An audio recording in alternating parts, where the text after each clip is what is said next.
Welcome to Stusic, and I am your host, Stu.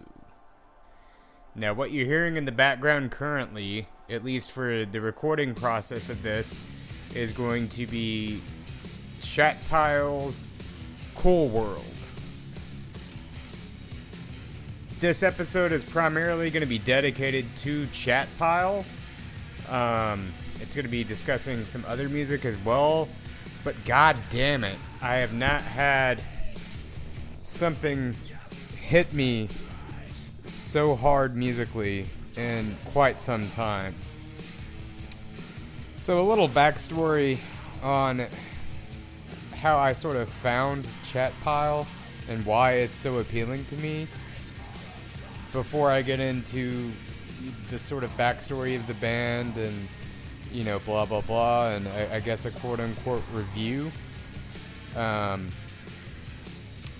So, my musical taste seemed to change with the seasons, or the time of the year, as does my mood. It's like a seasonal depression type thing. And usually after the seasonal depression starts, which I don't know if anybody else is going to know what I'm saying when I say this, but I knew that it was impending when I woke up one day and the sun just looked different. The position of the sun in the sky, I suppose, as the seasons change and the equinox and science, whatever. It just completely changes my mood. Like the warmth of the sun, I guess, in terms of color. And my thought gets darker, a little more depressed and bleak, which usually turns into this sort of, and forgive me if I sound psychotic for this, like it's ever really stopped me before, it tends to fester into this almost hedonistic mindset where my taste in media gets so dark to where I tend to go down these rabbit holes of trying to find the most disturbing media that I possibly can until something inevitably breaks me. I know that sounds sort of sociopathic, but it's almost like a purge of this like ugly, dark, disgusting sort of feeling. And this past week I was very much in that mindset, and I managed to handle it in ways that were healthier than normal. Typically, I seek out very dark content, which I stayed away from this time. I managed to sort of take a step back from people because I can kind of become an asshole when I'm in this headspace. So I've grown enough to realize when that's happening and take a step back. But in the midst of this, Chatpile released Cool World, which I'd heard some of the singles before. I'd watched all the videos for. I Am Dog Now was the first single, and that video is just, it's very much indicative to what I sort of like about the overall vibe of Chatpile, which is very much this low budget style camcorder shot, ridiculously gory, edgy type 90s feel. Their music very much has a 90s industrial sort of Godflesh with mixes of like Sonic Youth, the Pixies, Cop Shoot Cop at times. All these sort of bands from the 90s that had this very dark edge to them.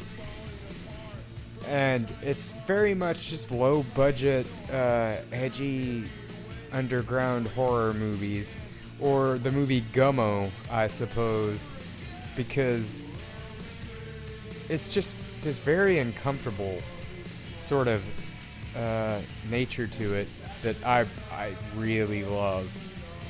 It's something about the more lo-fi sound of this style of music in general to me, I suppose, gives this impression like you're listening to something that you shouldn't be. Like it's almost like a leaked tape. It reminds me at times between like the dissonance in the chords where certain notes will be like one half step off to where it's just unpleasant enough to notice. It gives it kind of a warbly feel, like the tracking is off on a VHS tape.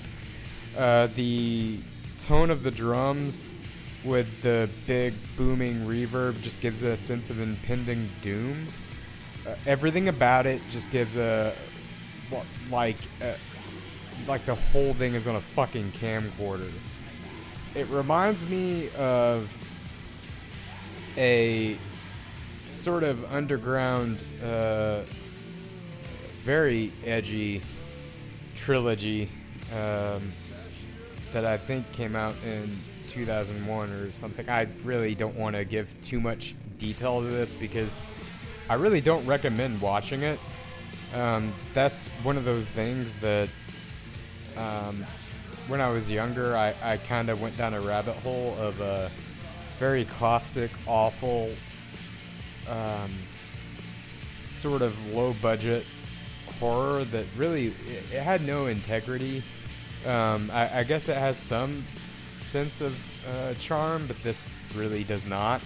It's called August Underground's Mortem, I believe it is, and it's just, the whole thing is shot on a camcorder. It's grainy, it feels gross.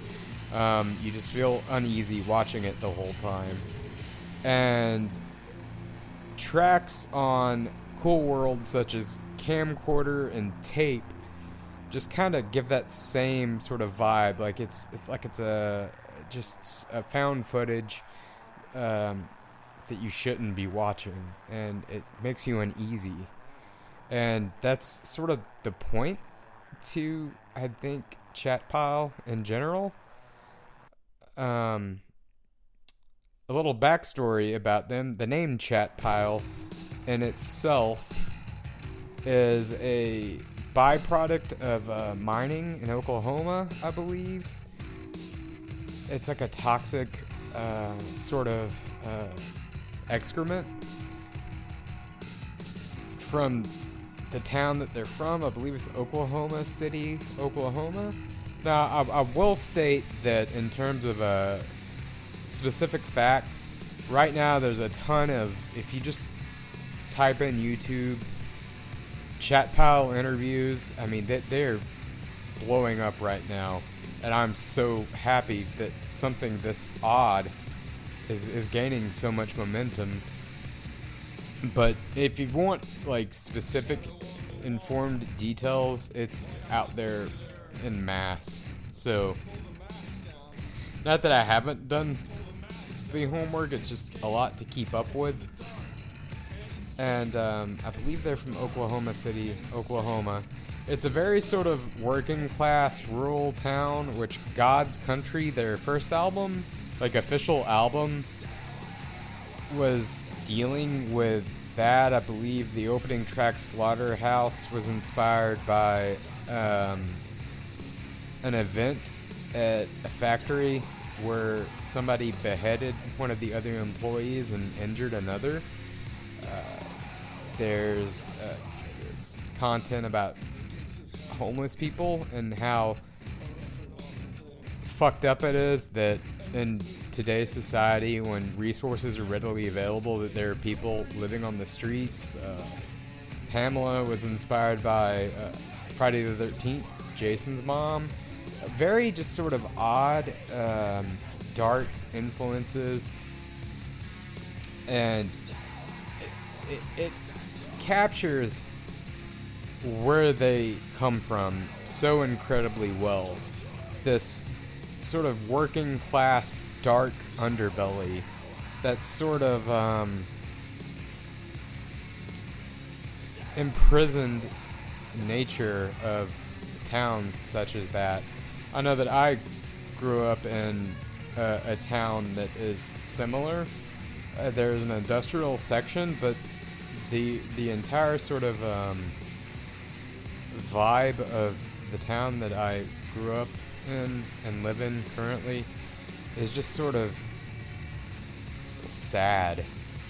There's a lot of people on drugs, as I mean that's everywhere these days, but there's something that says that there's people just wanting to escape but not having the means to, so they do it chemically instead of physically. And subjects like that are captured so well with just this band in general.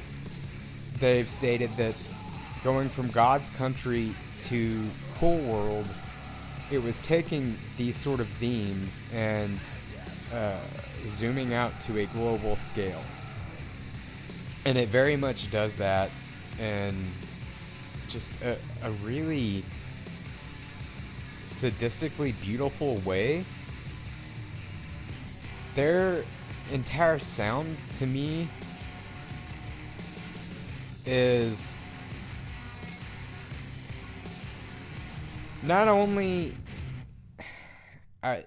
I believe it was the Every Album Ever podcast. They discussed that it's like watching a snuff film, which I do get that, but also it's like if liminal space was embodied in a sound. Liminal space being like the back room type aesthetic of like an empty office building or warehouse. Very sort of empty, desolate, uncomfortable images. I know that there is I believe it's called Backrooms Found Footage by Kane Pixels. Is a little independent YouTube horror short that is brilliantly made. It's better than most horror movies that have come out in like 20 years probably, in my opinion. But that's if you don't know what liminal space is, look into that. And Chat Pile is like a liminal space snuff film filmed in a vacuum, like a soul vacuum of a town. And the way that they just mirror where they live so well is something that I have always kind of found interesting. There are bands out there that do that. Primus is one that do it well. Faith No More. I think Primus and Faith No More are from the same town in California, and which is like the weird part of California that people don't realize has rednecks, because California is a huge state with different landscapes and different cultures, and there are rednecks in California. And you know, Primus sort of captures that California meth head redneck type thing. There are bands that are from like Gojira. Their sort of connection with nature, because I believe they grew up on like a bay type area. I think you can see their house in the video for Lowlands, which is about their mother passing away, and I believe they filmed that at their childhood home. So it's like a seaside property with woods nearby, and they're another band that sort of captures that essence of where they're from very well. It's a unique phenomenon that very few bands can pull off, and Chat Pile does it to a T. They capture so many weird vibes that it's just scratches an itch that nobody these days is scratching. I mean, in the 90s you had, like, you know, as I mentioned before, Godflesh and Grotus, especially Brown by Grotus. That album, which is out of print, is just a beautiful piece of like industrial, dark, almost like David Lynch. It all feels like a nightmare. I know I keep like referencing surreal, disassociative bits of media, but it feels like a nightmare. It doesn't feel quite real. It's like dancing on reality, but not quite there. It's a very narrow space emotionally. So as much as I love this now, I will admit that Chat Pile is a band that I'll probably be really fucking into for about 2 weeks and then need a break to sort of level my own emotions out. But it is really good to sort of purge that. I don't know if I'm going to be able to get away with playing it in the background as I am now while I'm recording this. All rights go to Chat Pile and the Flenser record label. Flenser. Which they're marketed as a dark experimental record label. Which there are like a lot of, like Mama Leak is another band that just is like David Lynch. It's crazy how well they sort of incorporate that. So all rights go to Chat Pile and the Flenser if I do end up keeping this playing in the background, so you can kind of get an idea of the uneasiness.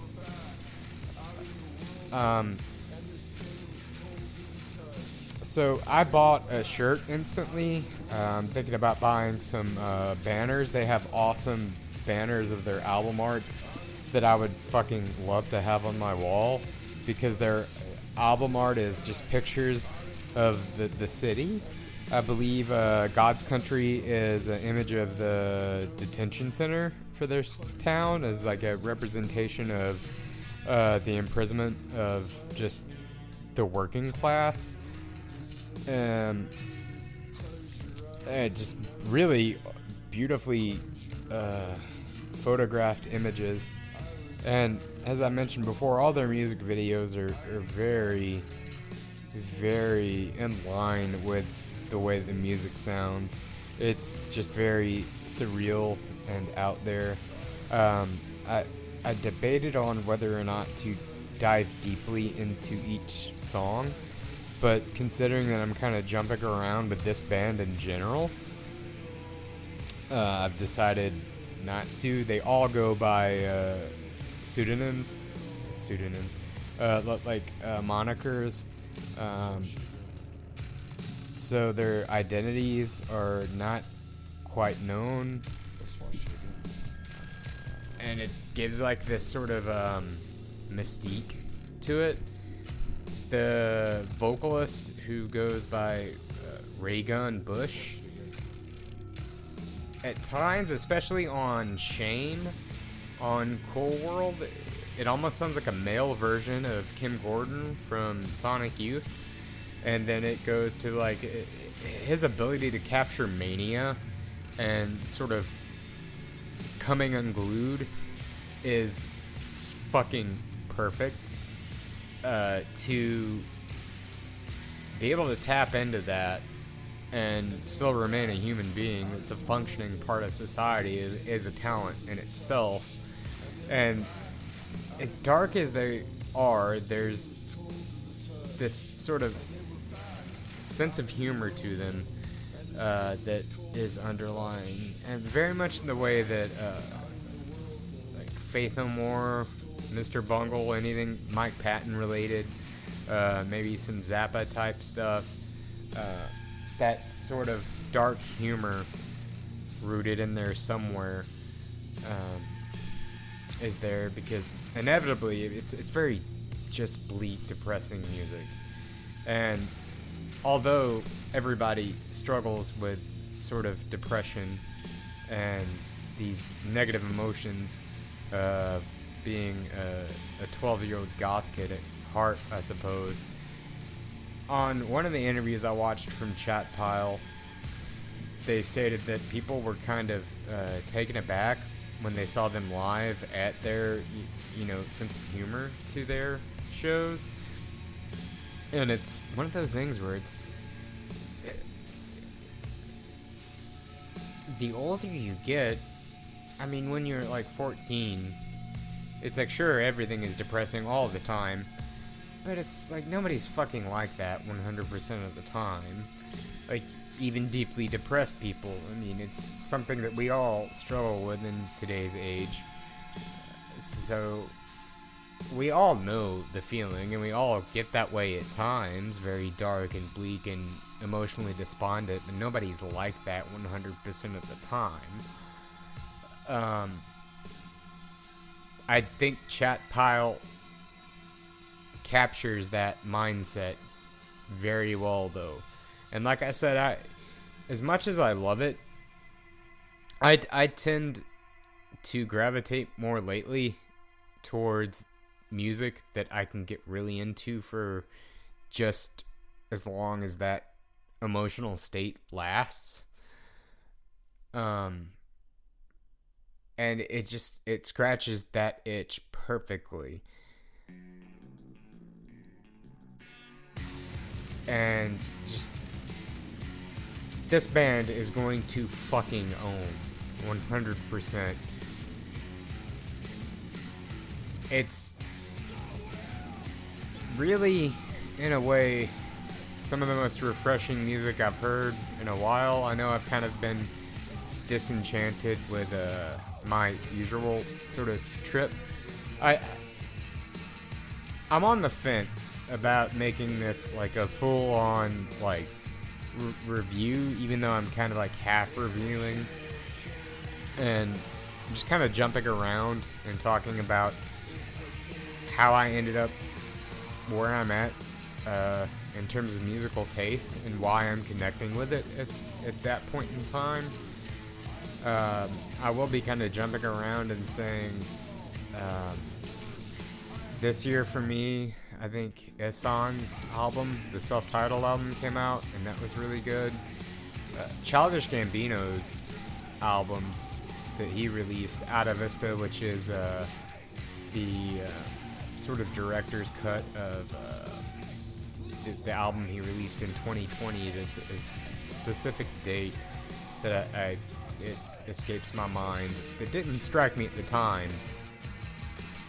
His sort of revisioning of it really struck me this year as more impactful than any sort of rock or metal album has, because to me, I think it's become really stale and sort of cookie cutter, as most things do. Inevitably, it sort of cycles around to where something new comes along and then everybody starts to sort of copy that, or it's not really copy. I think that when something becomes popular, people are inspired by it, and in turn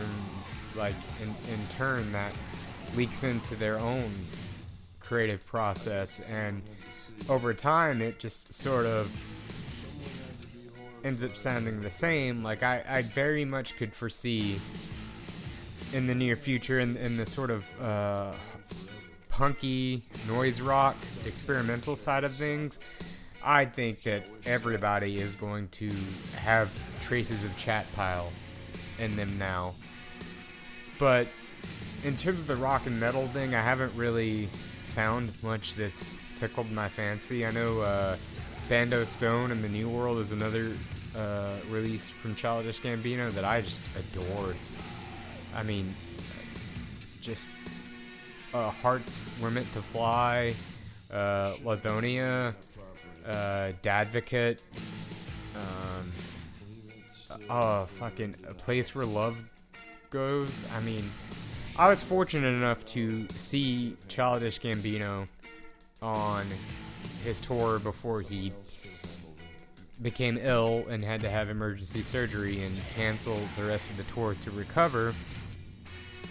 And it was one of the best shows, if not the best show I've ever been to. It was just fucking incredible. And Willow Smith opened for him, and her band was just this incredible jazz band. Melanie Day played bass for her, who, if you've not seen this just lovely, I believe she's Indonesian, or I cannot remember where she's from exactly, but this lovely lady who can just fucking shred on bass. I mean, and I knew I had nosebleed seats at this show, and I knew when Willow took the stage, I could see her hair from where I was standing, and I was so excited to see that in person. And that was just an incredible night. And those albums, to me, have probably made the bigger impact on me so far. I've been kind of blindsided by what's really taken me this year, because I know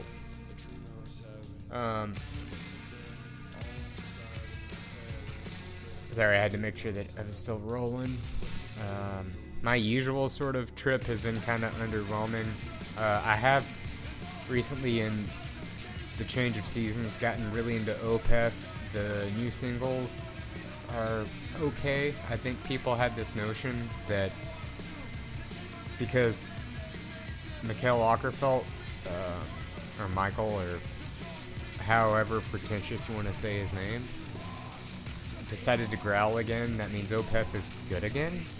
And it's a weird sort of nostalgia, like Member Berries, South Park type thing, but it's just okay. I found that was just okay. Everybody's excited about Mike Portnoy being back in Dream Theater, which admittedly I couldn't really make it through the song. I think it's Night Terror is the name of it, but I wrote Dream Theater off a while ago, Mike Portnoy aside, because they found their formula around Train of Thought, and just kind of slowly lost me more and more each album. And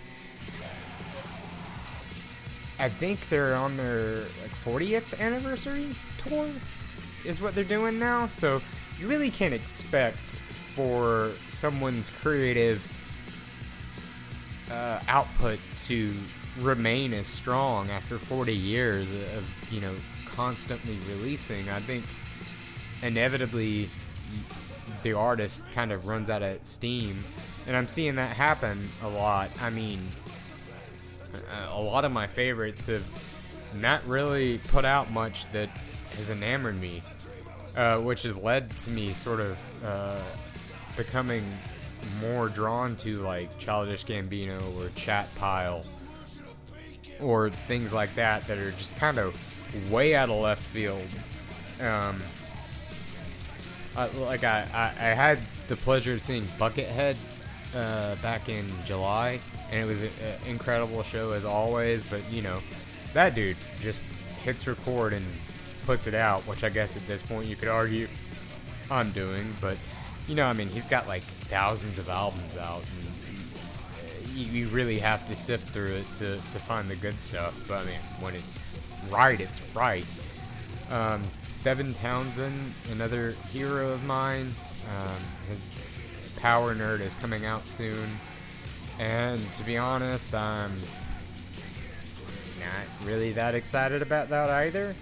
I think after Empath and the way that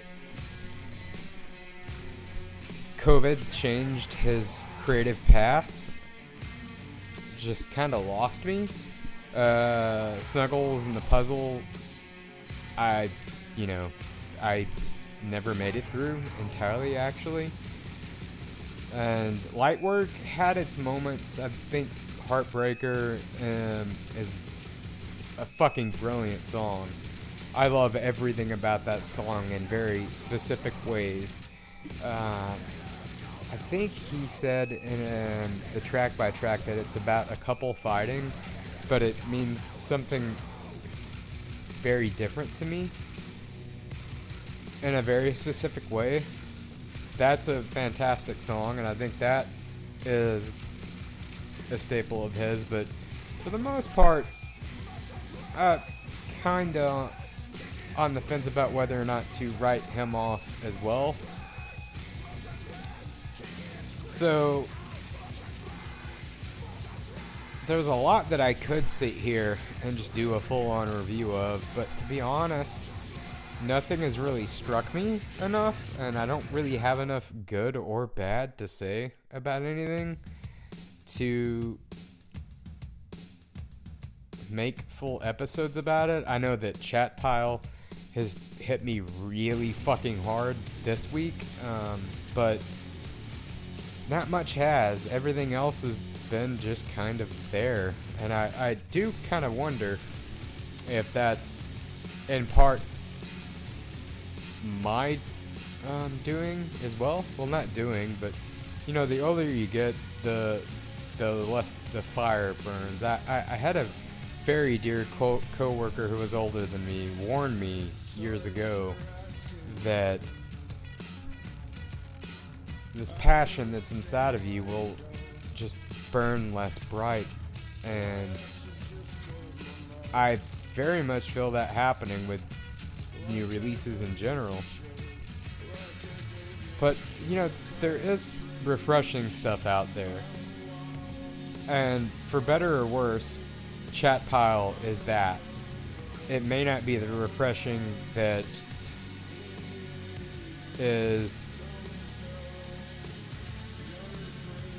wanted by people in terms of how just bleak and dark it is, but I think right now, as a society as a whole, not to be the fucking we live in a society guy, but things are tough for everybody right now, and everybody's struggling in a lot of ways. That part is, I mean, it's reality, and I'm not gonna sit here and try and pick apart why, and be like a social commentator or justice warrior on things, because I'm just some dumbass with a microphone, and I think it's toxic to impose your views onto people in that sort of way about topics like that, because we're so easily influenced these days by so much. I mean, there's so much content just being thrown out, and that's another factor that I think makes music hit less these days. Is we live in a time where it's easier to make things. I mean, I'm sitting here making a podcast and distributing it on my own for like very little money a month, and that doesn't mean that people are going to listen to it, but it means that it's out there along with all the other podcasts and all this other media that's just constantly there, and it's so hard to pick through these days.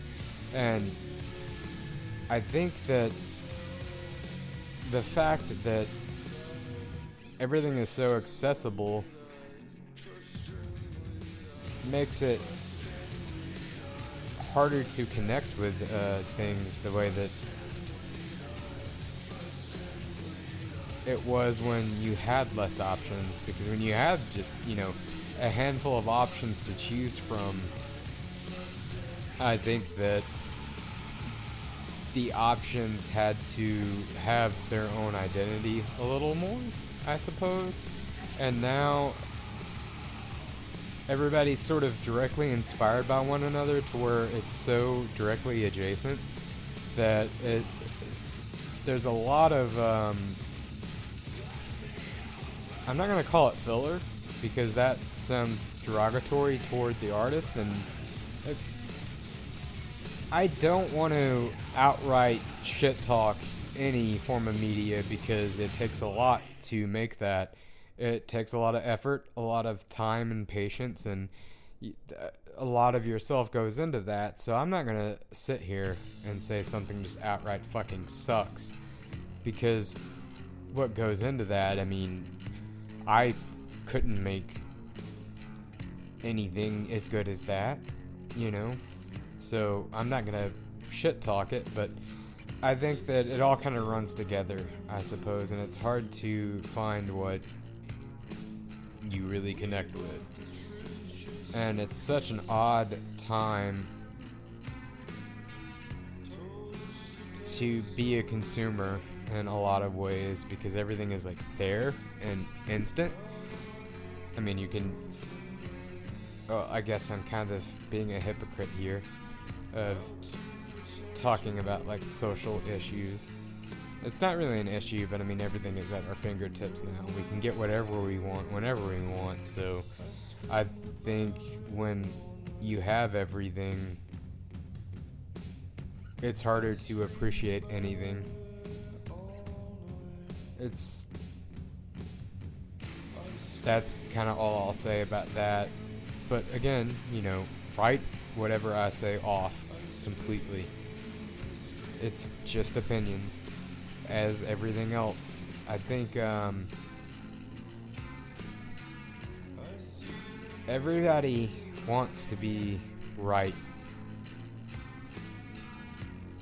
or stand out and be the one these days, and I'm just a guy who's a hypocrite with a microphone, and that's all there is to it. And I admit that.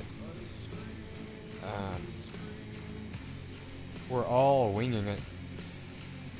And some of us are, have failed enough to succeed. Going back to the sort of artist that's featured in this episode primarily, when they first tried to get their name out, they would play their demos for venues and things and labels and things, and they had no interest in hearing it ever again. And now this is on like the front page of Bandcamp.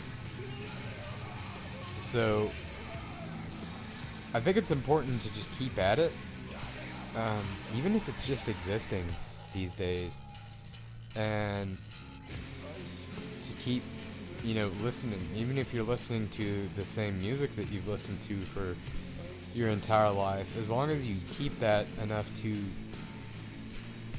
stay passionate about something, that's all that matters. If you're finding new stuff every day that you love, then that's great. But if you're just sitting here, listening to Dark Side of the Moon for the 9,000th time, that's cool too.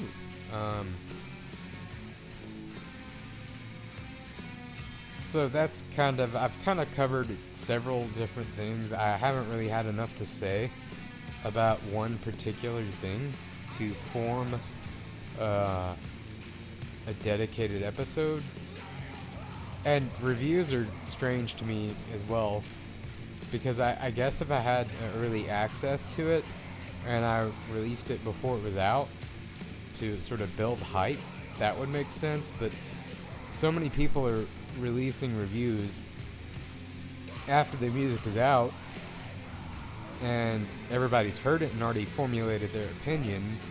Essentially, by the time you hear this, whenever it's released, the album is already out, you've already heard it, you already know whether or not you like this or dislike this.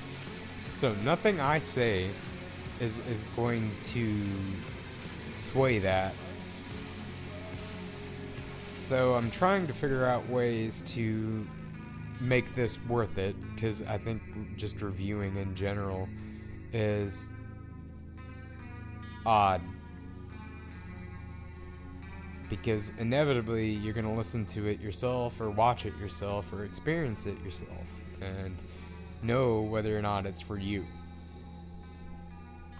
So my goal with this is to kind of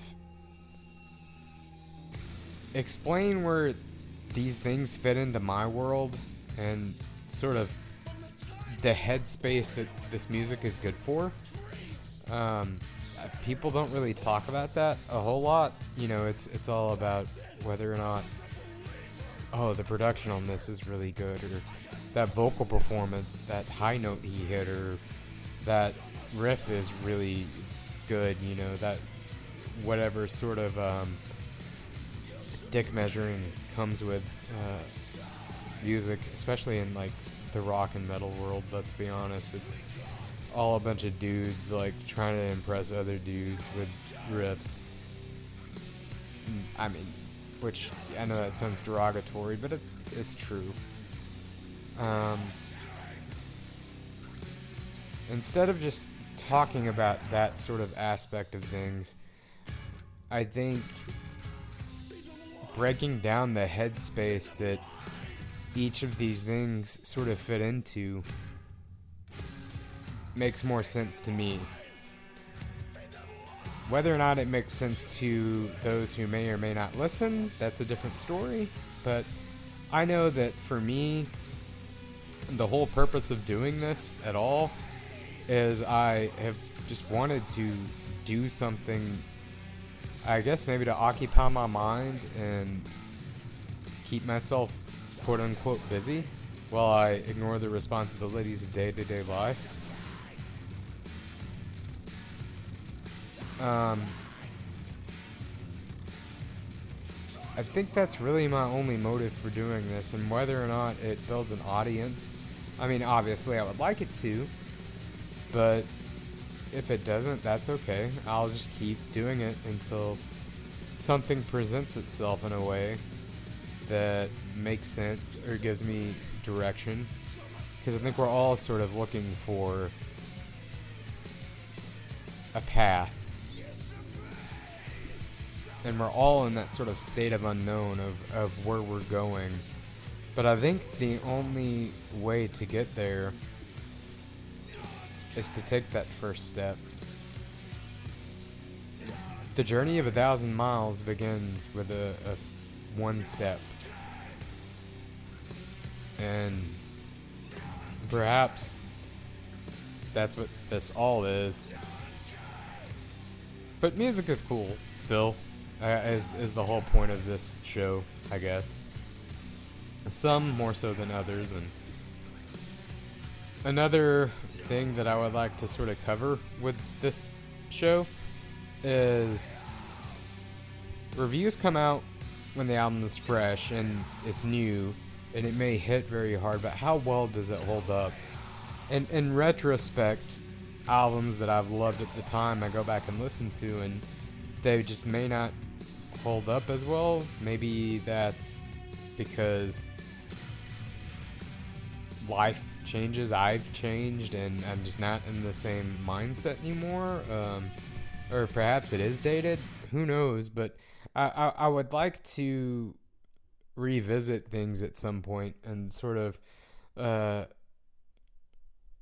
figure out whether or not an album has stayed with me or not. But if you made it this far, thank you so much. Check out Chat Pile if you're into that kind of thing. It's not for everybody. I realize this. It's a very narrow emotional space. It's very rich. It's dark but rich, to where it's like eating an entire cheesecake.